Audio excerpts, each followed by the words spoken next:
And welcome back, everyone. Welcome back to another week, another edition of the Sparkling Tuna Cup number 44. I'm, of course, just like VIP, and with me, I'm joined by these amazing players, by these lovely people in the chat.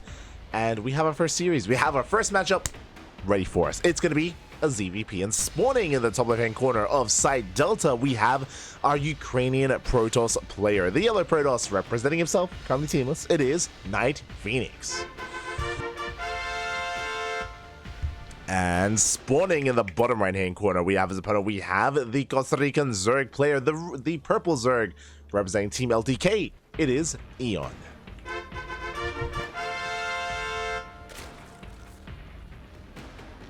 Here we go. Now, I do apologize if I sound a little bit different here today, but I have been a little bit unwell. I have been a little bit sick. Have been a little bit under the weather as of late. Basically, ever since returning from Australia, I've been just a little bit, I think I had the flu. Just have the flu even. I'm recovering, I'm getting better. But I'm still in the process of recovering. As a result, we were going to have a back-to-back broadcast. We're going for a cannon. Oh my god. We have a forge, sorry, we have a gate first. No forge, by the way. Okay, it's going to be a fake cannon rush, but EON does not know. He doesn't know. He pulls the boys. Big reaction and overreaction here out of EON pulling. What is that? 8 drones? Aye. Yeah, 8 workers force off the mineral line, and NightPhoenix, he backs off. We go back to mining, and that is a big delay already here for the Zerg player. So a very good start here for NightPhoenix again, forcing an overreaction behind this, just a gate expand into the cyber core, getting into his standard opener. But what I was going to say is that we were going to be casting Sparkling Tuna Cup leading into Stars War 11, the European final day of the closed qualifier. We were going to, but again, I don't really feel too up to the task.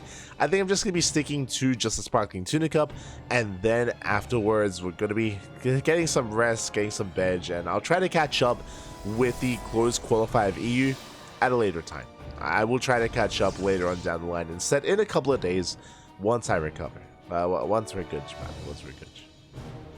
Until then, we're settling in, and oh my god, we're going for a Twilight Council opener. Okay.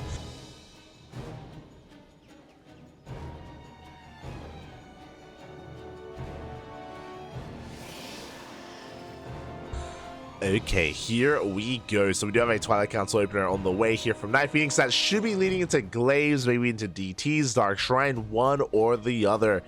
We'll see how aggressive we want to be with this. Again, we already had a very beautiful start here for NightPhoenix. The third base has been heavily delayed. Drone is poised to take that third. We do delay it for quite some time with the pylon. Adept has arrived as well, but we do miss the drone. Third base is going to be taken on location.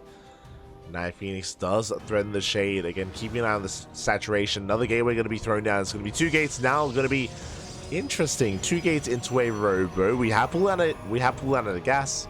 Glaives. We have pulling out of gas, which means Glaive Adepts is going to be on the way here for NightPhoenix. So 4-gate Glaive should be on the horizon. It is not all in. It is a, a bit of a committed, aggressive start, but it leads into a third. It does lead you into a third base. You do macro out of it. But this may be able to pop off because of how much damage has been dealt. Again, we've already lost so much mining time here from the side of EON. And we could lose even more than that as 2 more drones go down. Aye. 2 workers do fall. We do shade the hell away. Just barely. And we do have link speed at least, so we can help chase all this down. We're going for a lair first. Very fast lair here from EON. Sub 4-minute lair, by the way. That is very suspect. We could be looking to go for a Link Queen Nidus all in. Or maybe even drop a Lord Harass. I'm feeling some kind of aggression here with this very fast lair. Unfortunately, I don't know if we can really make use of the fast lair, as, again, we're going into Glaive Adepts. The links, they do get across the map. They do delay the third base, getting a kill on the pylon. Very nicely done. Very nicely done. I see in the chat, oh, we're all sick together, papi. I got the flu too these last days. Easy feel. I see Teddy Trip in the chat. Flu for me too. Sucks. Oh my. What's going on?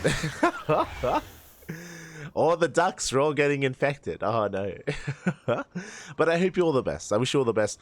I mean, again, the flu, it was the worst yesterday. Yesterday I was feeling really, really rough. But today I feel a lot better.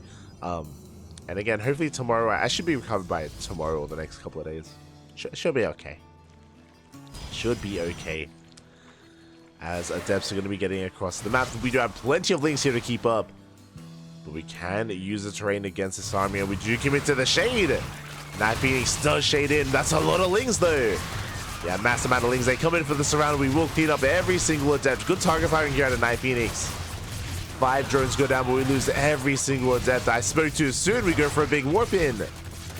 We go for another warp in, and we get a couple more Adepts here into the main base. We shade towards the natural. Good target firing. 8 drones go down.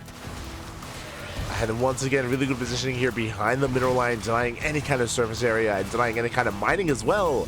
And we keep going. We just keep on going, because did I say 4 gates Glaive Adepts? No, it was 6 gates. 6 gate Glaive Adepts. That much more committed here out of NightPhoenix. That much more aggressive. Shading into the main base, getting more drone kills. Decent juggling here out of NightPhoenix, preserving those Adepts, keeping them alive, keeping them safe and sound. We do manage to barely slip away, but that is going to be another 3 drone kills, more lost mining time. Lings are going down, and there are no roaches. There has not been a roach warren or a bathing nest. It's been pure Ling. Again, with the fast layer, I'm pretty sure we were planning to go for a Nidus or drop a Lords. We were planning for some kind of all-in. Alas, it is not paying off. Not anymore. This is game-ending damage. EON is down to 28 drones. And the Adepts, they're going to go ham on these things. There's just not enough Lings, not enough firepower. Another big warping into the main base, and there's nothing left. There's 3 queens. We do snipe the Prism. Impressive, but there it is. GG gets called. NightPhoenix takes game number 1. Whew. GG.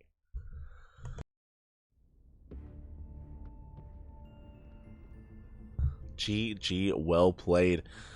A solid game 1 there out of NightPhoenix. EON, unfortunately, on the back foot from the beginning, did just kind of misread the situation. Was again baited and faked out with the cannon rush, which was a rough start. Led into a delayed 3rd base, so much lost mining time, and it led into the 6 gate Glaive Adepts, which hit like a truck.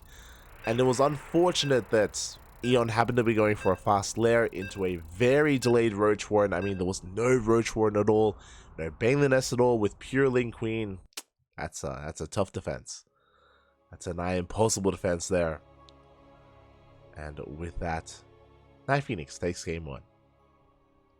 Takes game number 1, but now we're getting into game number 2. Vámonos.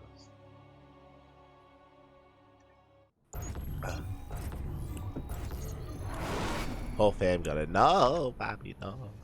Not like this. It's okay. We'll all get better together. It's all good. But here we go. We're getting into game number 2. And spawning in the top left-hand corner, we have... Oh my god. We have our Ukrainian Protoss player. The yellow Protoss leading the series 1-0. It is NightPhoenix. And spawning in the bottom right-hand corner, we have as opponent, we have... Ooh, going for a 13-12. We have the Costa Rican Zerg player. That is 13-12 here from our purple Zerg representing team licensed to kill LTK. It is EON. Now, this isn't just a 13 gas. This isn't just a 12 pull. This is also a proxy hatch, as a drone is zooming across the map as we speak. Most likely to throw down that hatchery across the map as well. So EON is going completely all in. And NightPhoenix, can we hold? Can we defend? Right after this series, I'm gonna get a cup of tea. Oh, the stacking drones! Oh my god! I didn't even notice, but the drones, they were stacked, and the probe is gonna be denied. And so far, so good. The goal here, the purpose is to deny the wall, to make sure that the wall is wide open and the Lings are able to flood on in, as Lings are gonna be in production momentarily. Boys are being pulled, taking this very seriously. A lot of damage being dealt here. A bit of an overreaction out of NightPhoenix. Is walling off though, and that is a 2-gate opener. Ooh. 2-gate opener to NightPhoenix. Did not scout across the map, but reading this so well. Looking for the hatcheries, denying the workers. As we take the gas. We go for the gas too on the main. Drone applying some pressure. Lings are going to be flooding from across the map. But we have our first zealots. Ooh, that is a supply block, I believe. Yeah, that is a brutal supply block for a couple of moments. Looks like we are waiting for the Cybercore to get into a depth production.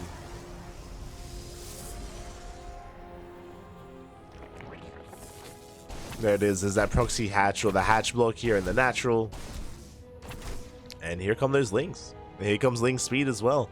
Now, what's important is that we have stayed in gas. Oh, okay, never mind. I was gonna say that we've stayed in gas, which means we could go into a Bailey nest, but we have since pulled out of gas. Just flooding into across the map. We do force a cancel here on the CC or on the Nexus hatchery. There you go. We got there. We force a cancel. So far, clean defense here at NightPhoenix. Cancels the base, forces back the Lings, cleans some of them up. Again, a very well rehearsed game so far here out of NightPhoenix. Lings, they do try to slip in. It looks like the wall is not a wall. And the wall was not a wall. We do get a kill on one of those adepts, so we have plenty more adepts on the way. Can we wall off? Oh, we can. We can wall off.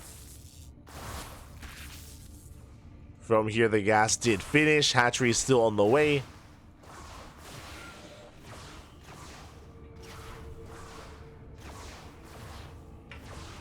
Hatchery still on the way here as we are going to be settling in, and NightPhoenix is just expanding elsewhere, just taking that third base instead. Gonna be taking the third, setting on up.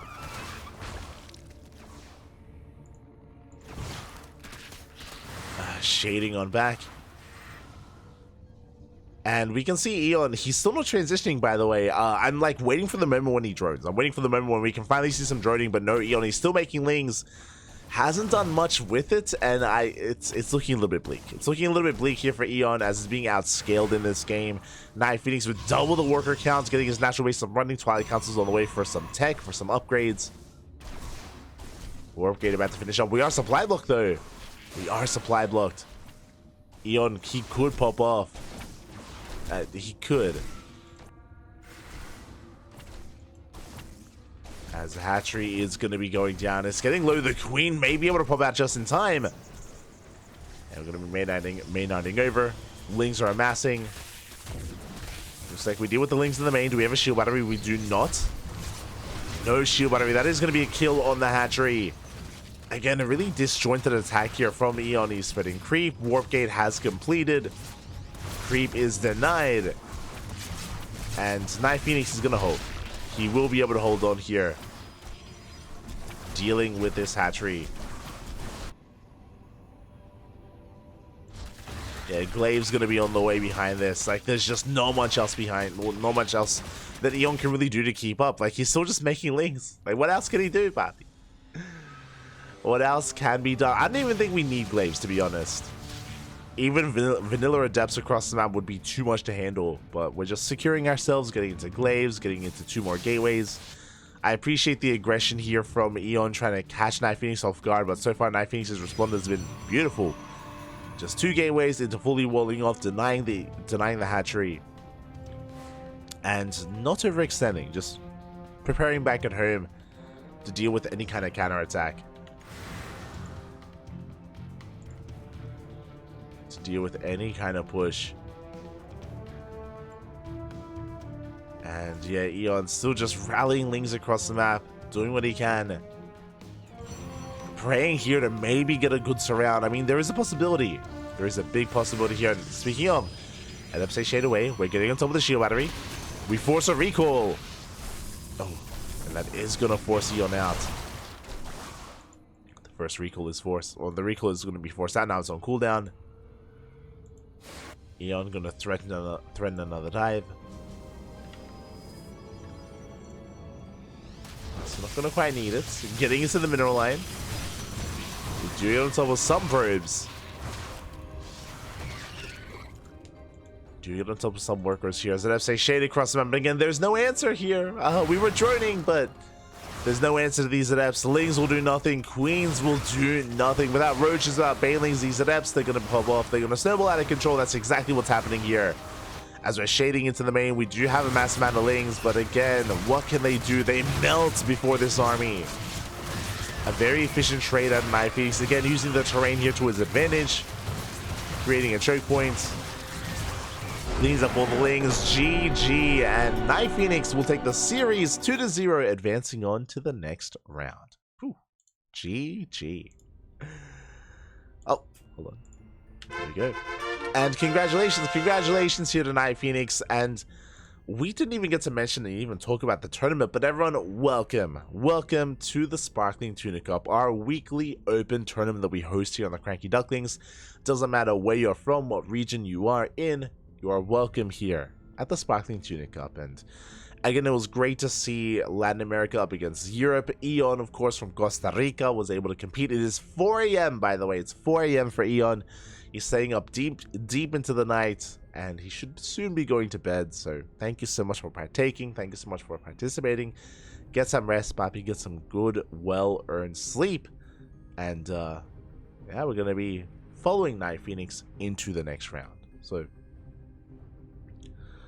a big shout-out. Oh. Sorry, we're just reporting some scores. A big shout-out to NightPhoenix for advancing on, and he's going to be waiting for his next opponent. His next opponent, of course, is going to be either Nikic or Minuvk, because !B if you guys want to have a look at the bracket. Let's go.